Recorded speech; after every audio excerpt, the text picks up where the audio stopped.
বিসমিল্লাহির রহমানির রহিম। সুপ্রিয় দেশবাসী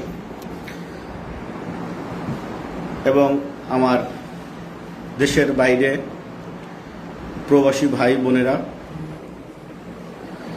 আপনারা জানেন আজ 28 সেপ্টেম্বর আমাদের দেশরত্ন জননেত্রী শেখ হাসিনা, আমাদের এই প্রজন্মের মা, আজকে দেশরত্নের 78তম জন্মদিন ছিল। সেই জন্মদিনের শুভেচ্ছা বিনিময় সহ আমাদের বাংলাদেশের সকল সাধারণ জনগণ সহ সকল নেতাকর্মীর উদ্দেশ্যে আমাদের জননীর সালাম পাঠিয়েছেন। সকলকে সালাম জানিয়েছেন আপা এবং দেশের সার্বিক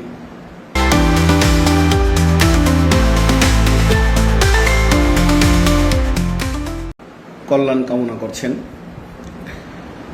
সেই সাথে আমাদের নেতাকর্মী, আওয়ামী লীগের সহযোগী সংগঠন ও ভ্রাতৃত্বপ্রতিম সংগঠনের সকল নেতাকর্মীকে ঐক্যবদ্ধ হওয়ার আহ্বান জানিয়েছেন। আমাদের যত নেতাকর্মীর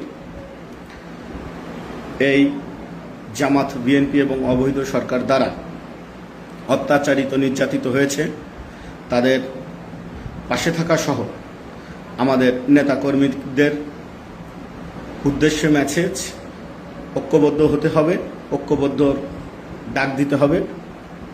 খুব অল্প সময়ের মধ্যে ইনশাল্লাহ এই আধার কেটে যাবে। আপনারা ইতিমধ্যে অবগত হয়েছেন, এই অবৈধ সরকার, এই প্রধান উপদেষ্টা ইউনূস সাহেব, তিনি জাতিসংঘে গিয়ে তিনি নিজেই স্বীকারোক্তি দিয়েছেন যে 5ই আগস্টের এই আন্দোলন কোনো বিচ্ছিন্ন ঘটনা না, সুপরিকল্পিতভাবে তারা এই বিচার বহির্ভূত হত্যাকাণ্ড চালিয়েছে। তিনি নিজেই এই আন্দোলনের মাস্টার মাইন্ডকে পরিচয় করিয়ে দিয়েছেন এবং তিনি এটাও বলেছেন যে এত সুচারুরূপে এই আন্দোলন পরিচালনা করেছেন যে সাধারণ জনগণ বুঝতেই পারেননি। ইনশাআল্লাহ আন্তর্জাতিক অপরাধ ট্রাইব্যুনালে তার এই বিচার বহির্ভূত হত্যাকাণ্ডের মামলা রেডি হচ্ছে। ইনশাআল্লাহ অল্প সময়ের ভিতরে এই স্বাধীন সার্বভৌম বাংলাদেশে, এই সোনার বাংলাদেশটাকে যে অশান্ত করেছে, বিচার বহির্ভূত হত্যাকাণ্ড চালিয়েছে আমার সাধারণ জনগণ, আমার সাধারণ ছাত্রছাত্রী, আমাদের নেতাকর্মী, আমার পুলিশ, বিডিআর, আনসার বাহিনীর উপরে যে নির্মম নির্যাতন এবং হত্যাকাণ্ড সংঘটিত করেছে, মানুষ পুড়িয়ে মারছে, মানুষকে মেরে ঝুলায় রাখছে, তার বিরুদ্ধে মামলা ইনশাআল্লাহ খুব অল্প সময়ের ভিতরে হচ্ছে। আমরা সবাই ঐক্যবদ্ধ থাকব ইনশাআল্লাহ। দেশরত্নের পক্ষ থেকে আবারও আপনাদের সকলকে সালাম, আমাদের বাংলাদেশের সকল সাধারণ জনগণ এবং প্রবাসী ভাইদেরকে, ভাই বোন সকলকে সালাম জানাই। আমাদের আজকে সারা বাংলাদেশের জানেন যে আমাদের নেতাকর্মীরা